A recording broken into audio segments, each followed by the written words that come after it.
following up with offers or people that go quiet, even brokers, right? And we were just talking about becoming a broker. If you can just follow up with potential buyers or sellers, you're already like top 5%, if not 1% of the brokers out there. So following up when I'm making an offer, following up with everybody that I know, checking in with people, you really have to, it's a job. You have to be on top of your game.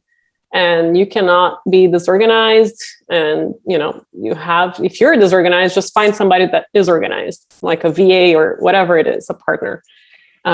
So find where your weaknesses are and delegate that and focus on your strengths. Welcome to the How to Scale Commercial Real Estate Show. Whether you are an active or passive investor, we'll teach you how to scale your real estate investing business into something big. Steffany Boldrini is originally from Brazil and moved to Silicon Valley nearly 20 years ago, where she had a successful career in tech sales. And for the past 3 years, Steffany has decided to focus on commercial real estate investing after receiving inspiration from sophisticated real estate investors. She's invested in 3 different asset classes since then and has achieved 36% cash-on-cash returns. Steph, welcome to the show. Thank you so much for having me, Sam. I appreciate it. Hey, the pleasure's mine. I think you have a compelling story. I think anytime someone has the courage to move from their home country, come here, launch into a new business, work in it for 20 years, and then make that transition again, it's there's a lot there to be learned that we who have never left the home country, just don't know anything about. Can you quickly tell us the same questions as everybody comes to the show? Where did you start? Where are you now? And how did you get there? Yes. So when I came here, I was 18, and by chance of being in Silicon Valley, you always end up in a tech company one way or another. Right. And had a career in sales, and it was great. And at some point in your career, you're like, how am I going to invest some of my money? And decided to start investing as an angel investor in startups. And at the time, I was dating a successful real estate investor. And it was very clear very soon that real estate is by far a much better, safer, profitable form of investments, at least compared to angel investing. And so I decided to learn everything I possibly could from him. And that's how I started. That's interesting. I mean, so often we hear of, people being angel investors, and that's how you end up putting in $1,000 in a Facebook before it was Facebook, and the next thing you know, you're filthy rich. So I guess you're telling us that's not the way that typically works. Well, for someone to be able to put money at Facebook at the time, you would have to be incredibly highly connected and successful, and have a ton of money. Facebook was already, a huge company then, even though it was a startup. So, it's not what the news portrays. However, as a venture capitalist, you are much better off because you come in at a later stage. The chances of that company's failing are a lot less, and venture capitalists can basically determine their own terms and then put themselves first in line, even when the angel investor was there first. So as an angel investor, I don't think it's a great form of investment. Gotcha. That's interesting. That's compelling. I think anybody who's listening to this show probably has already settled, or at least is mostly settled on the concept of real estate. So I don't know we have to twist anyone's arm to get involved. Talk to us about how you educated yourself, how you decided what asset classes to get into, what that journey has been like. Sure. So my mentor was in the retail space, and I was just asking a billion questions, taking notes on everything, and quickly realized that self-storage is a very interesting asset class. Because during a downturn, it will do well. And that has proven correct in the last one as well. And just started learning about self-storage and came across a portfolio of car washes and self-storage facilities. And I said, how hard could it possibly be to learn about car washes? And decided to buy that portfolio. And it has been quite a ride. Every month there's something new happening. And, but the returns are great, and you can still buy car washes today at 8.5 or more cap rates. There's a lot of ways to add value.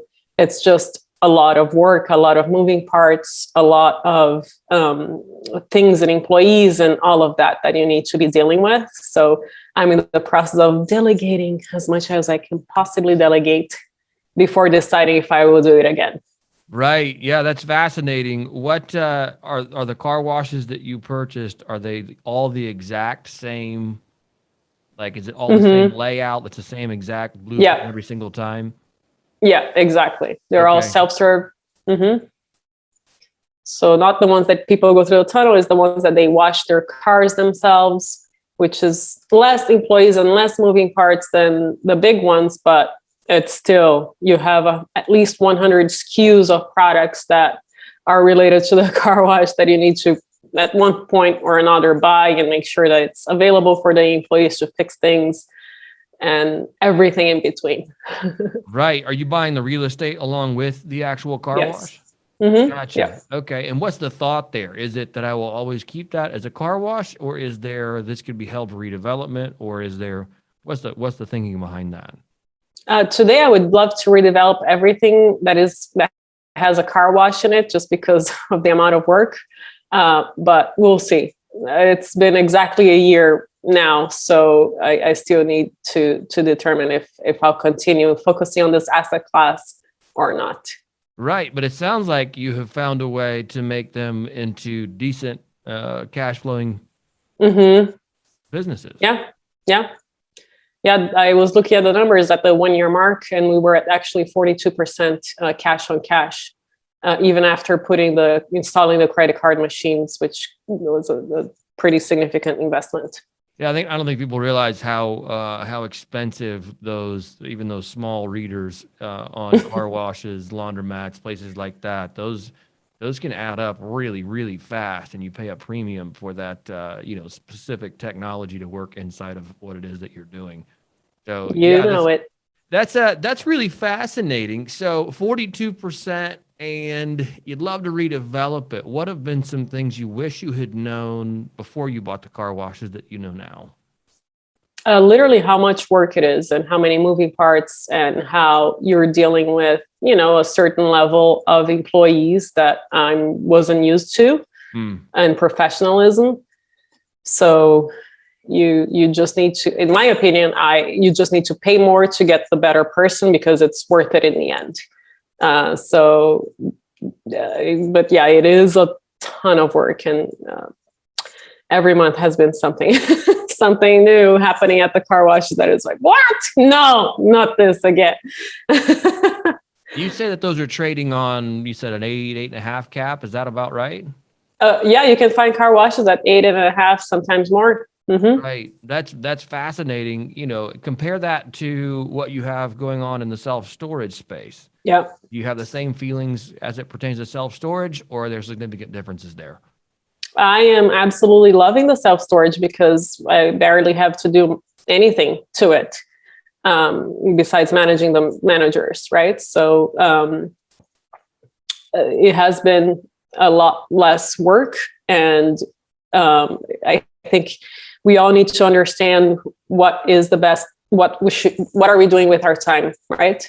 That will make the best return for our money. So should we be focusing on only self-storage because we can exponentially grow there, or car washes where the money is really good, but you really have to do a ton of work, so it's not an exponential growth right now. So those are all things that you have to think about. That's interesting. In the car wash space, so I guess there's two thoughts on that. We'll go back to car washes for a second. You said that it's not exponentially growable, or I guess scalable. I guess we'll use the term from my own show. Scalable. It's not an exponentially scalable model. Maybe not yet. Were there mentors or anybody that you brought in along the way to kind of help you learn the business? I don't have any mentors right now. It's just people in the real estate world, and asking for introductions to other people that are in the area. Is literally, there's apparently a book called Who Not How. So who can help me with this? And so just having that mentality and implementing that and delegating, the word of the year for me right now this year is delegation. So who can help? But you can go to conferences and meet so many people, conferences that are targeted to obviously car washes or self-storage. And those things are so easy to get started on by going to conferences, because you get to meet so many people and have that actual relationship versus, an introduction via email. Right. There is that. That's fantastic. So give us some idea on the scope of your self-storage holdings. Right now we have a couple of facilities and a few car washes. Right. And so you said then that the neat thing in the self-storage space was that you had to just manage the managers. Do you guys have on-site, do you do on-site sales? What are your managers doing for you that you have been able to offload? Yeah, they're managing income and paying the bills and making sure people are paying what they're supposed to pay. Right now, they're not on site. My goal is to not have people on site, actually. And that is another, value add there where you can decrease expense. And so it has proven to be successful. We were at 100% capacity up until a couple of days ago while increasing rents. So I think, my approach is add technology anywhere that you possibly can and take it from there. So people are able to rent and sign the lease online. And right now they're meeting them to give them the keys, but eventually we'll be able to just let them know where the key is and they will pick their own keys and contactless move in. Yeah, that's fantastic. I love that idea. Why is it that you want to have no on-site management? Well, it has been proven, at least from a friend of mine who was very successful, that the numbers still make sense, and they might be even better when you don't have employees on site, just because of that significant expense. Right. That's fantastic. I love that. Do you do your investing all there in California, or is it outside of the state? Right now, they're all in Texas. Oh, wow. I love Texas. Who doesn't love Texas? Well, I don't know who doesn't love Texas, but I would think, that being that far away would almost make management harder, but it sounds like maybe it makes it easier. Is that right? Well, you just have to start thinking, how can I do this virtually, right? So by nature, you just have to manage people remotely. So obviously I travel there here and there, but as much as I can possibly manage remotely, that's the goal. Gotcha. Talk to us about what your future plans are inside of real estate. Like if you had to fast forward 5 years and you said, hey, this is what I've done, what would that look like? Yeah, at some point we'll start doing some syndications because, we only have a limited amount of money right now. So expanding that way, I'm looking into some partnerships here in San Francisco and made an offer on a car wash actually here near where I live. So we'll see where life leads me, but definitely to grow exponentially and bring on some investors because a lot of people are interested in it. There's a lot of money out there that wants to be in real estate, especially people in tech. They want to diversify a bit. So it's, I think there is a niche there. Yeah, certainly. When it comes to you saying people in tech, are you still working in the tech world or are you 100% real estate focused now? 100% real estate. That's awesome. What was that leap like? And was there any fear as you made that jump? Yes, there's always fear. You feel the fear and do it anyway. Right. Yes. And you always wonder, right? How much money did I leave on the table by not working at a startup? But you just got to figure out what is best for you and enjoy the ride and do the best that you can wherever you are. And you can think about it a bit, but keep moving forward. We cannot have regrets and be wondering what could have been. So. Right. That's yeah, you're absolutely right. What could have been is it's not a productive thought either way you slice it. Talk to us maybe a little bit about what advice you would give to someone who is in the same position you were before they take the leap into real estate. Is there something you would say, hey, this is what I'd recommend starting out, maybe that you would have done differently? Yeah, if I was in my 20s when I started, I would definitely recommend people to work at a brokerage firm first. So go into commercial brokerage because that's the best way to learn, to meet people in the industry, and you're going to have access to deals. How incredible is that? When you see a great deal, partner up with somebody if you don't have money. Put your commission in the deal. I don't know what it is. And you're going to learn so much. You're going to get to know the people in your town that are in real estate and build these connections. That is definitely what I would have done. Yeah, that's a very valid point, and it's funny, I don't hear that one very often, but it's also a unique risk-free, I mean, other than your time, way to get involved. I mean, Absolutely. you're not plunking down millions of dollars and gambling on whether or not think this deal will work out. It's like, well, hey, look, we can learn all about this. I'll get paid as I do it. Yeah. As these deals close and offset that risk to somebody else. Yeah. That's a tremendous piece of advice. What are some things you feel like you've done well that have helped you to scale so quickly? What I've done well, I'm pretty good at following up.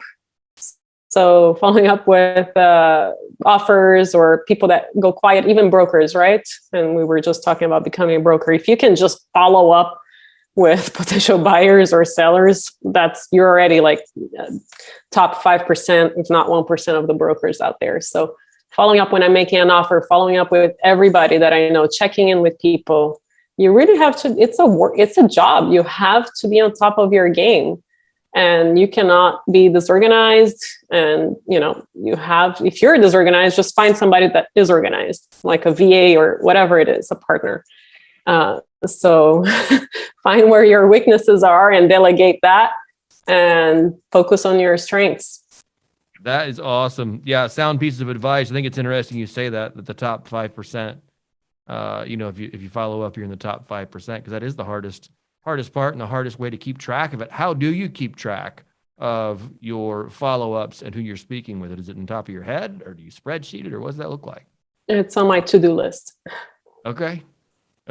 That's very good. I love it. Steffany, before we jump here into the final 4 questions, is there anything else that you feel like would be of value to our listeners that has kind of helped you move to the level where you are now?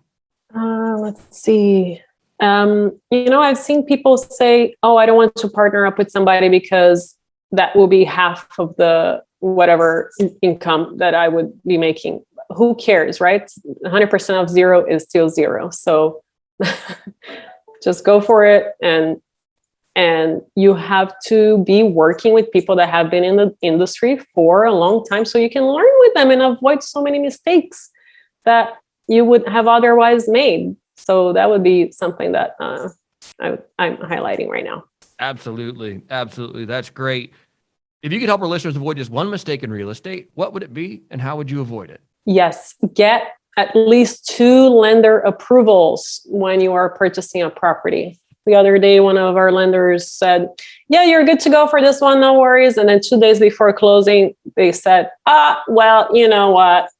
We don't think this is going to work. So that was a very stressful morning. But yeah, so have at least 2 loan approvals for purchasing your properties. So you got all the way through the deal. You got everything underwritten. You got all your appraisals done. And 2 days before closing, they said, hey, we're out. Mm-hmm. Is this a lender you'd worked with before? Yeah, but the good news is that I just had a conversation with the president. It was just a little misunderstanding. And we cleared things up and agreed on a little bit higher interest rate. So it all worked out in the end, but it was, I was not happy with them, and I will probably not do business with them again. Right. Do you mind sharing that? And I know that we're going a little bit off script because we were on the middle of a wrap-up questions, but do you mind sharing, and if you don't, that's okay. We can also cut this out, but do you mind sharing the details of what it is that the hiccup was and how you overcame it? They just thought that the income wouldn't wouldn't be enough to pay for the mortgage, but it was a complete misunderstanding on their part. So it was great to have a conversation with the president and clarify it. So always go to the top. That's interesting. How did they misunderstand the income? How did that miscommunication happen? This one was for actually a short-term rental, and they live in the area, and they said, well, you cannot even get normal rent to cover the mortgage for this property. So they had no idea that short-term rentals were doing well, despite me already sending all the documentation, all the pro forma and all of that. But I had to explain to me, you know what, people actually go to your town for tourism. He had no idea because he lives there. So wow. that was the misunderstanding. That's interesting. That just goes to show you, I mean, even if you send them all this stuff, that maybe they're not even reading it. Yeah, that's why you have to be on top of your game and quadruple make sure that everything is going to be signed off and ready to go. So many things can go wrong. I had to follow up so many times just for insurance last year. And you just have to, because people are not doing their jobs. And that's what makes you stand out. Right. I love that. The art of the follow-up. I think we've got our show title here. That's fantastic. Question number 2 for you is this. When it comes to investing in the world, what's one thing you're doing right now to make the world a better place? I love mentoring people as much as I can. So people reach out to me all the time, and I would definitely make time for them. And then if they're not doing what I recommend them doing, then obviously there is no time after that. But if they're, which again, most of them don't do it, right? So, hey, just go read this book first, and then let's have another conversation. And then that's it. That's the end of that conversation. Wow. That's awesome. Steph, if our listeners want to get in touch with you, what is the best way to do that? They can go to my website, montecarlorei.com, or find me in any social media. I'm available everywhere. Awesome. Thank you so much for your time today. I do appreciate it. Thank you, Sam. Hey, thanks for listening to the How to Scale Commercial Real Estate podcast. If you can do me a favor and subscribe and leave us a review on Apple Podcasts, Spotify, Google Podcasts, whatever platform it is you use to listen, if you can do that for us, that would be a fantastic help to the show. It helps us both attract new listeners as well as rank higher on those directories. So appreciate you listening. Thanks so much, and hope to catch you on the next episode.